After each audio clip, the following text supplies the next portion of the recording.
Hello, hello, hello. My name is David Burton. I'm your host. You're listening to the last podcast. If this is your first time listening, my goal is to provide content that will bring you value.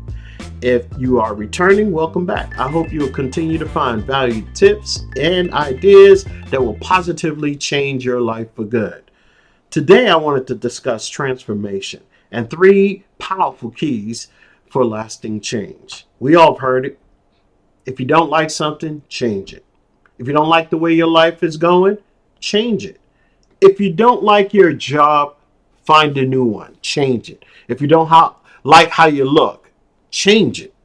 We have all heard it before, haven't we? But it's not as easily said than done. And I know that for a fact because I was 305 pounds, and just to lose 40 pounds, it took a lot. It took a lot for me to even get to the point to say, I'm going to draw a line in the sand. Enough is enough. So if you don't like something in your life, you have to make steps to change it. So I'm not going to keep you on. I want to make this nice and brief.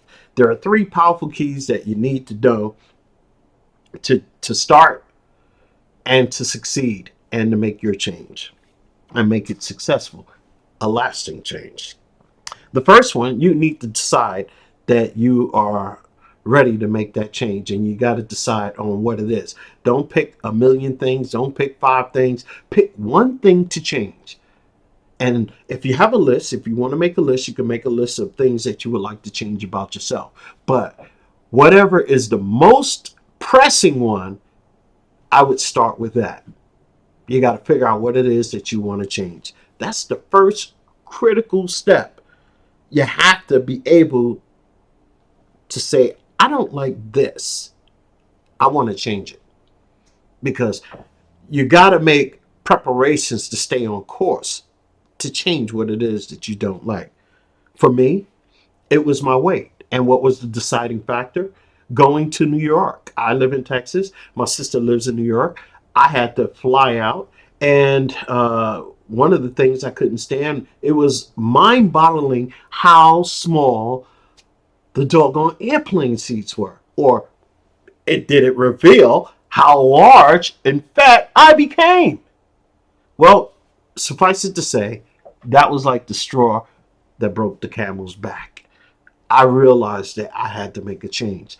Number one, I've grown accustomed to changing by saying, okay, look, I know I'm getting fat. I'll just buy a larger pair of pants. It happens gradually. I was like 38. Next thing I know, 40 wasn't nothing. Then, you're on 40 for a little while, and then I was on 42. And next thing I know, I'm ballooning up to 44, 46, and almost 48. Something had to give. I started I started buying shoes, slip-on shoes, so I didn't have to bend down because bending down was just downright impossible to tie my shoes. So that was my deciding factor. You need to find yours. You need to find what it is in your life that you want to change. If you don't like the way you look, fine. Go ahead and start exercising early in the morning. Do whatever it is that you got to do.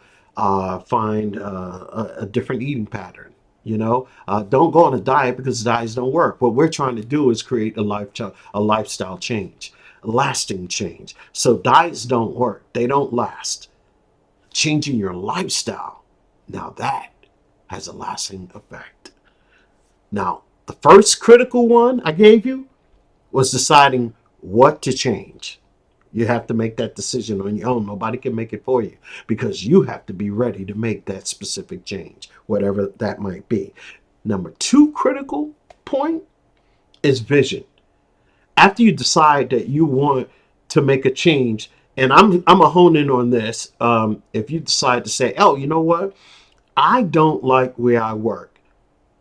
You got to have a vision to what it is that you would like to do. Where do you see yourself in 2 years, 3 years, 4 years, or how about 6 months? Let's make this change. If you don't like where you work, why stay there for another year? They have programs online that you can go ahead and build on a new skill set inside of 6 months. And Once you graduated from that program, they have job programs that will help you find a job in the new field that you've just selected to go in. Now that's awesome. So you got to have vision. You got to be able to see yourself as where you want to be, and you have to have that change in order to make it successful. It is not enough to have vision though. You basically have to add emotion to that vision. And I'm going to tell you why I say that. You ever notice you go into a department store and you basically have, I want to try on these clothes, and then you go in the clothing area, the dressing room, they have these like a panorama mirror or 360 worth of mirrors. And they want you to try on the new clothing, see how it fits, and see how you feel. All that is emotion. They want you to tap into your emotion and make that emotional buy, because that's what it's all about. The same thing with whatever it is that you want to change, you have to be able to see it. And then you have to be able to attach an emotional effect to that vision. So you could say, "Oh, I would love to be slim." Well, get a picture of someone slim. Cut the head off. Put your head on top of that picture that you would like to see yourself looking. If you want to be a slim, find a slim body. Cut their head off and paste a picture of your head on there, and you'll look at it every day. That's your vision. You have to be able to basically say, "This is what I want. This is how I'm going to feel." And this is another powerful step. You have to be able to write down all of what I'm telling you, how you would like to feel. Why is it important that you feel this way? You got to be able to do all of that, because all that's going to create that lasting change for you. Because when the chips are down and you feel like this ain't working, I don't want to do this, you want to go to your why. Why is it important? Why do I need to make this change? I was just fed up 6 months ago. What changed?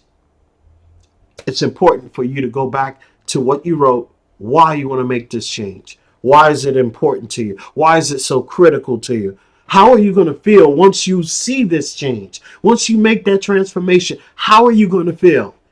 All that's going to catapult you and give you new steam to continue to finish until you get to the end and make that change.